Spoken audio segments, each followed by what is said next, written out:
आपका स्वागत है और मैं हूं आपके साथ मीनाक्षी सिंह। आइए नजर डालते हैं आज की प्रमुख खबरों पर। आज पूरे प्रदेश के साथ जसपुर में मनाया गया स्वच्छता सप्ताह। जसपुर में सम्मान नागरिकता कानून को लेकर लोगों की राय। रामनगर पहुंचे सांसद तीरथ सिंह रावत का कार्यकर्ताओं ने किया स्वागत। लालकुआं में चलाया गया विशेष स्वच्छता अभियान। भाजपा कांग्रेस का बयानबाजी का दौर जारी। अब खबरें विस्तार से। प्रदेश में आज स्वच्छता सप्ताह मनाया जा रहा है। उसी क्रम में जनपद उधम सिंह नगर के जसपुर में आज सिविल जज जसपुर मनोज सिंह राणा के नेतृत्व में तहसील पुलिस प्रशासन और नगर पालिका टीम जसपुर गांधी पार्क पहुंचे, जहां गांधी जी की प्रतिमा पर मालार्पण किया गया। आपको बता दें कि उसके उपरांत स्वच्छता अभियान के तहत शपथ ली गई और प्रशासन को 4 टीमों में बांटा गया और शहर में मुख्य मार्गों से होते हुए स्वच्छता अभियान चलाने हेतु तहसील परिसर पहुंचे। संवाददाता दीपक चौहान की रिपोर्ट।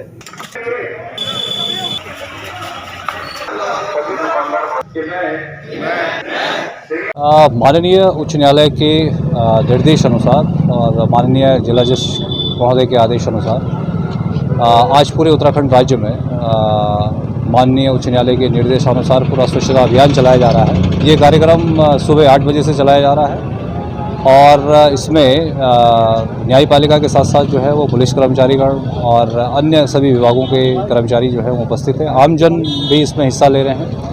कैडेट्स हैं, एनसीसी के, एनएसएस के बच्चे हैं जो इसमें हिस्सा ले रहे हैं। और इस कार्यक्रम का जो उद्देश्य है वो केवल जहाँ शहर में गंदगी फैली हुई है केवल उस गंदगी को साफ करना नहीं है, बल्कि लोगों को, आमजन को इस बात के लिए जागरूक करना है कि वो अपने आसपास, अपने घर के आगे या जो सार्वजनिक रास्ते हैं, सड़कें हैं, वो उन पे किसी तरीके का जो है वो गंदगी ना फैलाए।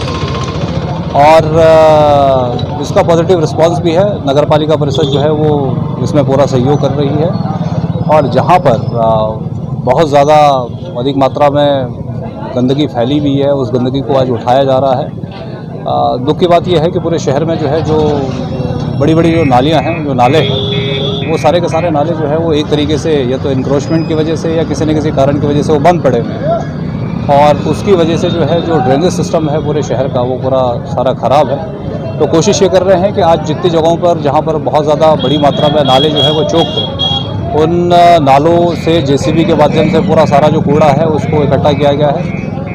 अभी तक जो है जिस रूट पे हम हैं, हमने 4 टीमें बनाई हैं और 4 टीमें जो हैं वो अलग अलग रूट पे हैं। जिस रूट पे हम हैं इसी रूट से तकरीबन जो है 3 से 4-5 गाड़ियाँ जो है वो कूड़ा निकल चुकी हैं।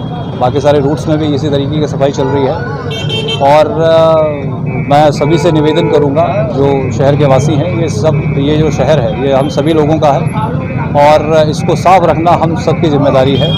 तो हमारे साथ आइए और इस अभियान को सफल बनाइए और कोशिश कीजिए कि अपने आसपास गंदगी ना करें और शहर को स्वच्छ रखें। प्रदेश सरकार का संकल्प है कि उत्तराखंड में यूसीसी लागू किया जाए, जिसके लिए 2022 में सरकार बनने के बाद यूसीसी का मसौदा तैयार करने के लिए विशेषज्ञ समिति का गठन किया गया, जिसमें पिछले 1 साल में ड्राफ्ट का मसौदा लगभग तैयार कर लिया गया। संवाददाता दीपक चौहान की रिपोर्ट।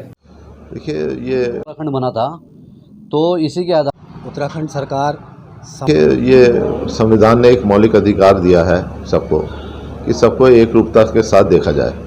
पर हमारा दुर्भाग्य है कि विगत कई सालों से, जब से भारत आज़ाद हुआ, संविधान की व्यवस्थाओं के बावजूद भी और सुप्रीम कोर्ट ने समय समय पर निर्देश दिए हैं, उसके बावजूद भी अभी तक इस पर कोई कार्य नहीं हुआ।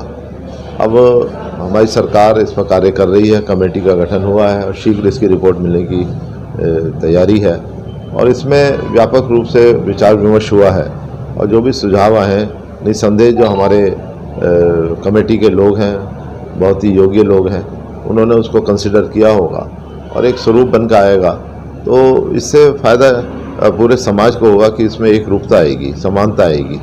अन्य सब हर वर्ग जो है अपने अपने विचारों से चलने लगता है और भारत को अगर मजबूत करना है, एक मजबूत राष्ट्र बनाना है। उत्तराखंड बना था तो इसी के आधार पर बना था कि यूनिफॉर्म सिविल कोड बनाया जाएगा, लेकिन जब से मांग उठते उठते आज सरकार जाग रही है तो ये अच्छी बात है, खुशी की बात है, क्योंकि सारे धर्म के लोगों के लिए अच्छी बात है।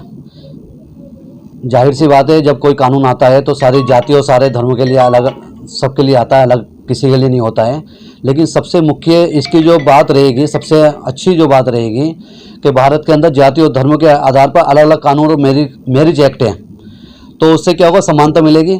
और जितने लोग जो दिक्कत में रहते हैं अलग अलग कानून के चक्कर में, जैसे पर्सनल मैरिज लॉ है आपका और मुस्लिम में अलग जो है अलग कानून है, तो सबको समानता मिलेगी। तो उसमें एक ही आईने से एक ही तरीके से लोगों को देखा जाएगा और जो लोग दिक्कत में उनका काम होगा। उत्तराखंड सरकार समानता के अधिकार पर कानून लागू करने जा रही है। बेहतर है, सरकार ने जो भी निर्णय लिया है, जो भी फैसला लिया है वो बेहतर है, लेकिन मेरी इसमें एक राय है कि इसमें ओबीसी और SC ST वालों को किसी भी प्रकार का नुकसान ना हो। प्रदेश में सरकार ने जो निर्णय लिया है वो कुछ सोच समझ कर ही लिया है और सरकार अपना जो निर्णय ले रही है वो ठीक है। 30 जून तक इसको लागू करने जा रही है। सरकार ने जो निर्णय लिया है सोच समझ कर ही लिया होगा, लेकिन इससे किसी भी वर्ग को किसी भी प्रकार का नुकसान ना हो। देखिए, ये पहला प्रदेश है उत्तराखंड देवभूमि का जिसने ये प्रथम प्रयास किया है। ये बहुत ही ऐतिहासिक कदम है।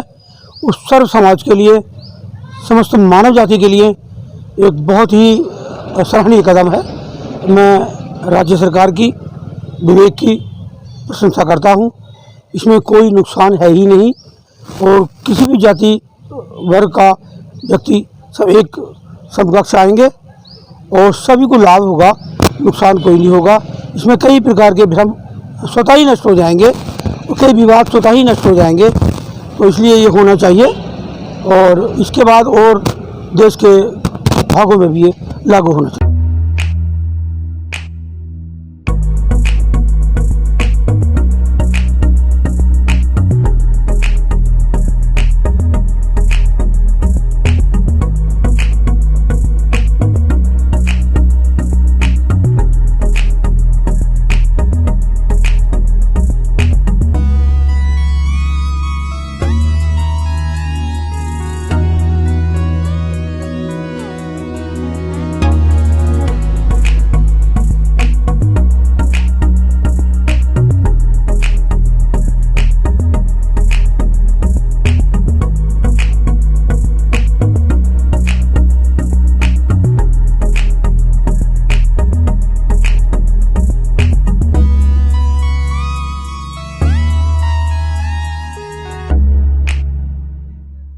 रविवार को उत्तराखंड के पूर्व मुख्यमंत्री एवं पौड़ी लोकसभा क्षेत्र से सांसद तीरथ सिंह रावत का रामनगर पहुंचने पर कार्यकर्ताओं ने जोरदार स्वागत किया। तो वहीं सांसद ने रामनगर में अपने एक दिवसीय दौरे के चलते पार्टी के विभिन्न कार्यक्रमों में प्रतिभाग किया। आपको बता दें कि सांसद तीरथ सिंह रावत ने कार्यक्रम के तहत प्रधानमंत्री नरेंद्र मोदी के मन की बात कार्यक्रम में भी भागीदारी की। साथ ही सांसद रावत ने बताया कि केंद्र सरकार के 9 साल पूरे होने को लेकर पूरे देश में महाजनसंपर्क। साथ ही सांसद रावत ने बताया कि केंद्र सरकार के 9 साल पूरे होने को लेकर पूरे देश में महाजनसंपर्क अभियान चलाया जा रहा है। संवाददाता कैलाश सुयाल की रिपोर्ट। महासंपर्क अभियान के तहत मैं रामनगर में आया हूँ। अभियान है कि प्रधानमंत्री मोदी जी की सरकार के 9 वर्ष पूर्ण हुए, उसके तहत भिन्न भिन्न कार्यक्रम योजनाओं का जिन लोगों ने लाभ लिया है उनके भी सम्मेलन हैं। यही नहीं तो 21 तारीख को योगा डे है, उस योगा डे में भी अधिकतम बड़ी संख्या में योग करना मनाना। 23 तारीख को श्यामा प्रसाद मुखर्जी ने बलिदान हुए थे जम्मू और कश्मीर, जो 370-35 से ख़त्म करने का काम प्रधानमंत्री मोदी जी ने जो किया अमित शाह की कुछ, तो उसको लेकर के भी कार्यक्रम करना। तो यही नहीं तो 25 तारीख को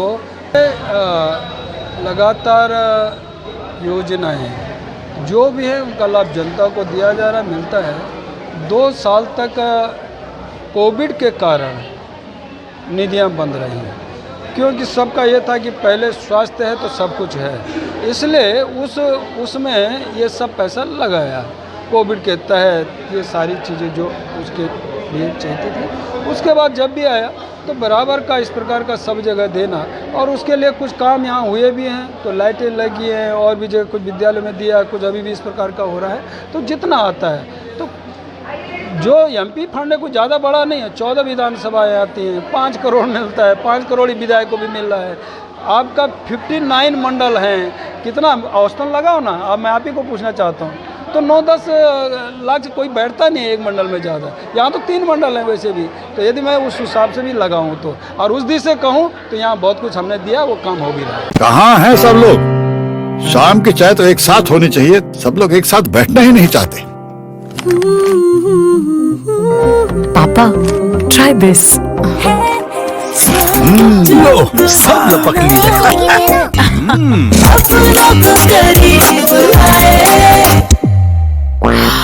ये क्या हाल कर दिया है रूम का? बस कल से चाय मेरे रूम में। देवर पर नमकीन को करी। उच्च न्यायालय नैनीताल के आदेश पर आज प्रदेश में विशेष स्वच्छता अभियान चलाया गया। आपको बता दें कि लालकुआं में भी विशेष स्वच्छता अभियान का आयोजन किया गया, जिसमें लालकुआं की विभिन्न कॉलोनियों को 4 सेक्टरों में बांटा गया, जिसके लिए 4 अलग अलग सेक्टर प्रभारी बनाए गए, जिन्होंने अपने नेतृत्व में विशेष स्वच्छता अभियान बेहतर तरीके से किए। संवाददाता सचिन गुप्ता की रिपोर्ट। स्वच्छता के प्रति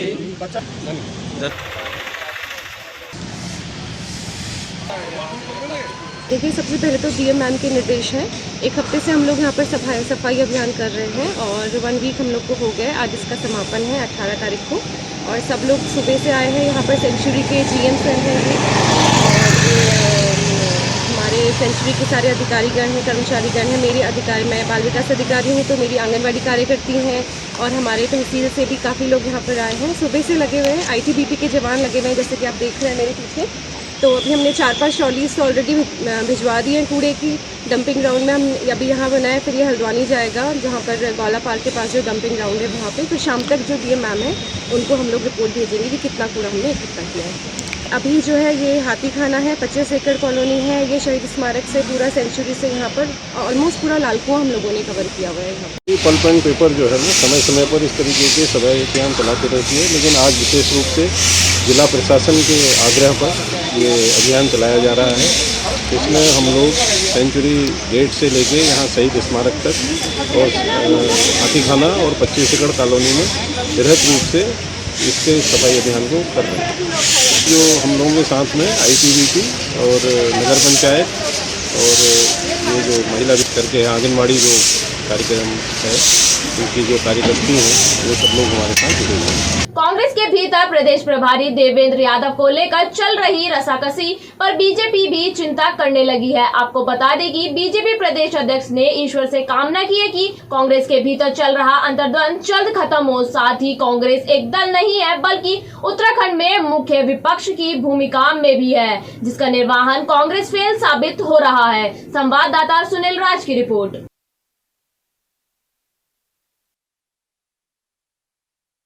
देखिए, पहली बात तो कांग्रेस का आंतरिक मामला है, मुझे उस पर बहुत ज्यादा करना है।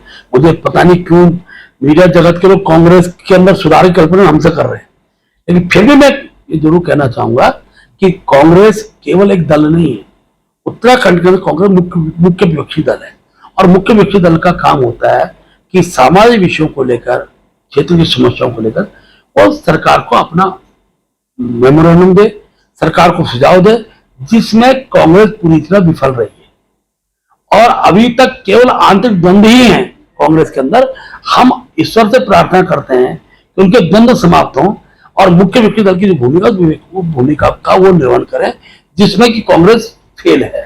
देखिए, भारतीय जनता पार्टी के प्रदेश अध्यक्ष कांग्रेस के अंतर्द्वंद को लेकर मुझे ज़्यादा चिंतित दिखाई पड़ते हैं, लेकिन उनके अपने घर में जो हो रहा है उस पर वो बिल्कुल भी कुछ नहीं कहते हैं। 2 पूर्व मुख्यमंत्री वर्तमान मुख्यमंत्री पर लगातार हमलावर हैं, उनके सभी फैसलों पर लगातार उंगली उठा रहे हैं। एक मुख्यमंत्री ने तो कहा कि राज्य में सभी विभागों में जो है 40% कमीशन के बिना काम नहीं हो रहे हैं। दूसरे मुख्यमंत्री ने लगभग सभी फैसलों पर उंगलियां उठाई। स्मार्ट सिटी में भ्रष्टाचार की बात कही, उस पर तो भाजपा के प्रदेश अध्यक्ष ने कभी कुछ नहीं कहा। भारतीय जनता पार्टी में साल भर हो गए दोबारा से बहुमत हासिल किए हुए, लेकिन अभी तक मंत्रिमंडल के 4 पद खाली हैं, वो नहीं भर पा रहे हैं। आखिर क्या कारण है? अगर आपके यहाँ गुटबाजी नहीं है, अंतर्द्वंद नहीं है, नोरा कश्ती नहीं चल रही है, तो आपको मंत्रिमंडल के क्यों भरने में क्या समस्या आ रही है? आप क्यों जो है विभागों का काम सुचारू रूप से नहीं चलाना चाहते? कहीं ना कहीं समस्याएं हैं। भाजपा पहले अपने गिरेबान में झांके, अपने घर को संभाले, तब कांग्रेस पार्टी के बारे में कुछ बात कहे। कांग्रेस पार्टी बिल्कुल एकजुट है, एकमुठ है और 2024 के लोकसभा चुनाव की चुनौतियों को लेकर जनता के बीच में कांग्रेस के सभी नेता हैं निश्चित तौर पर भारतीय जनता पार्टी से बौखलाई हुई है, इसीलिए कांग्रेस के बारे में अनर्गल बयानबाजी कर रही है। बेतहासा बढ़ रहे पारे के बीच सियासी सरगर्मियां भी तेज हो गई हैं। बीजेपी प्रदेश अध्यक्ष महेंद्र भट्ट ने कांग्रेस के अंतर्द्वंद पर चिंता जाहिर की है, वहीं कांग्रेस ने भी पलटवार किया है। सबसे बड़ा सवाल यह है कि यह बयानबाजी का दौर कब थमेगा और क्या आगे रूप लेता है। देहरादून से मैं सुनील राज। आज के लिए इतना ही। उत्तराखंड से जुड़ी तमाम खबरों के लिए बनी रहिए सुरागी लाल इस चैनल के साथ। धन्यवाद।